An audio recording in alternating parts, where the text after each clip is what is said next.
The purpose of protecting the life of our nation and preserving the liberty of our citizens is to pursue the happiness of our people.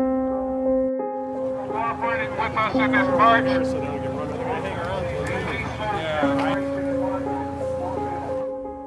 Our success in that pursuit is the test of our success as a nation. For a century, we labored to settle and to subdue a continent. For half a century, we called upon unbounded invention and untiring energy to create an order of plenty for all of our people.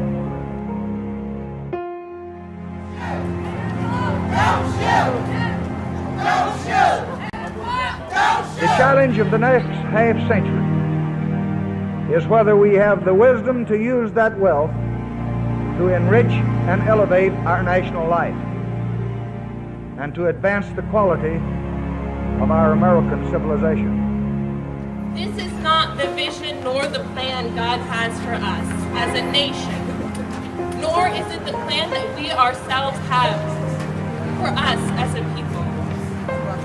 I stand before you as a Black woman on the lowest rung of the social and economic ladder. But I still envision a better America. That's right. I believe that through our continued efforts to attain leverage necessary to empower ourselves, that more Black boys' names will be on the dean's list, and less will be written on gravestones. So here we are. Here's your token white speaking. But I'm here because I'm here because you're my people and I'm your people. I got sworn in my teachers from South High School up the street. 3 of them showed up at my swearing-in. And when I went back home at the end of the day, my neighbors said how proud they were of me. Some police officers have not done things as they should have. We know that. But there are 850,000 police officers out there. And you don't hear about them. They're daily, everyday thing. Chuck Swanton wants to go home to his family. So does Jose. So does Dave, Walker, and Torres. Every single one of these guys want to go home at the end of the day. And every person that they encounter should be able to go home at the end of the day as well. Everyone. This should be about us coming together.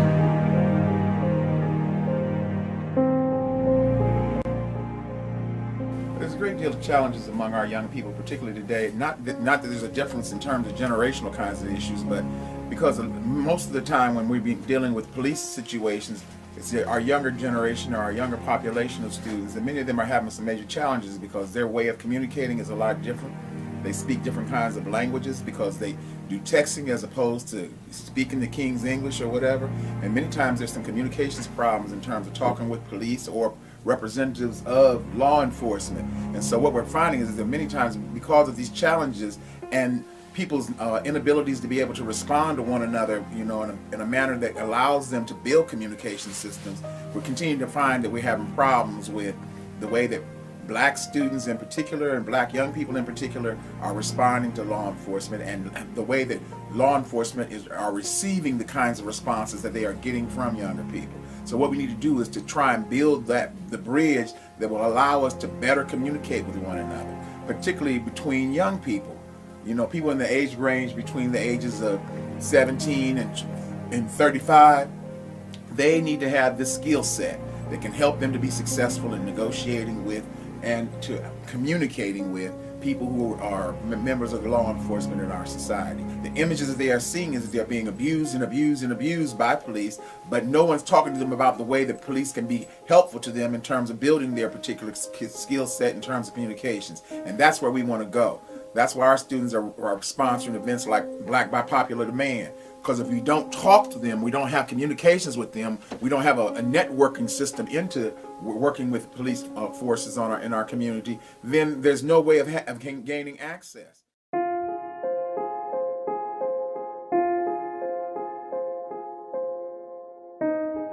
even though like we free, you know, I still feel like it's still like prejudice, but it's in disguise. Like you really can't, like some people are prejudiced, some people are not, but it's still around. So we're not really free. So being black in America is like, I don't know if I'm gonna live to see tomorrow for real. Police presence in like the black community, it really doesn't help.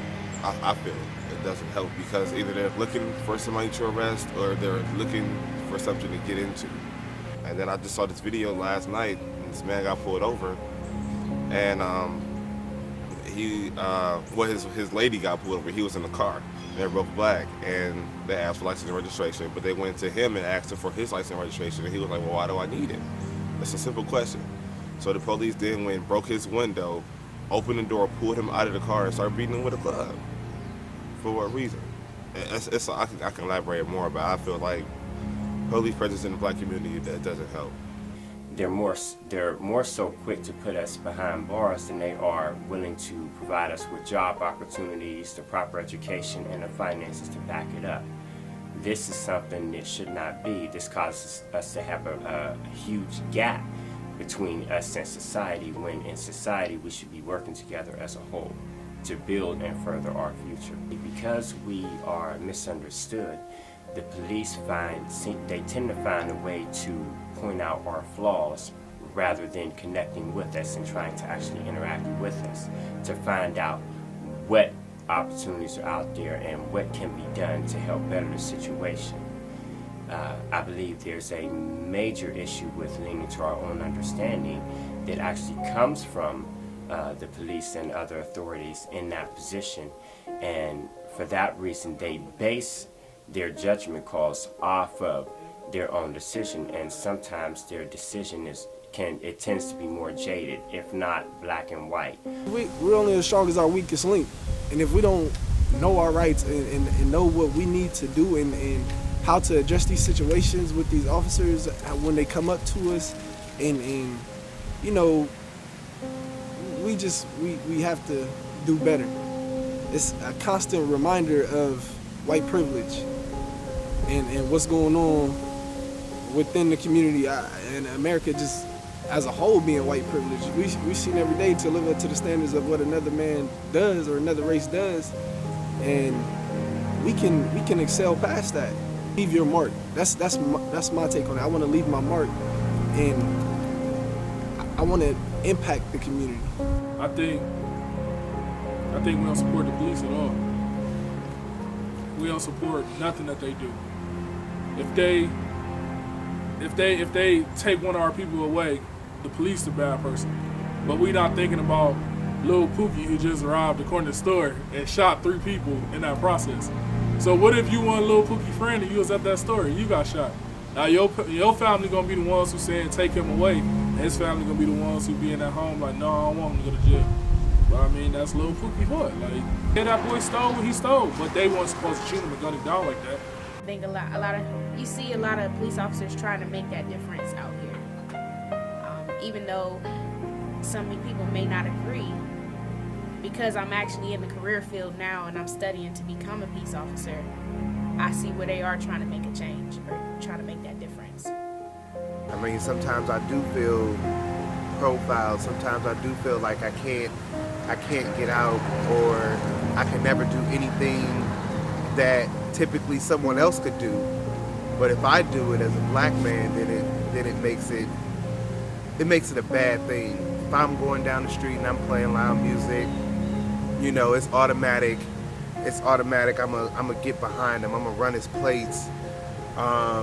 You know, even with me having the hairstyle that I have, even with me having dreads, it's like an automatic stereotype. You know, black man has dreads. You know, we gonna see about that. We gonna see about that because that doesn't really look too good. He looks like he's up to no good, basically. It's like I was saying before. It's like we can't do anything as black men without getting looked at in a stereotype. I mean, it's almost like when you see unarmed black men being gunned down, for what reason? It's painful to see.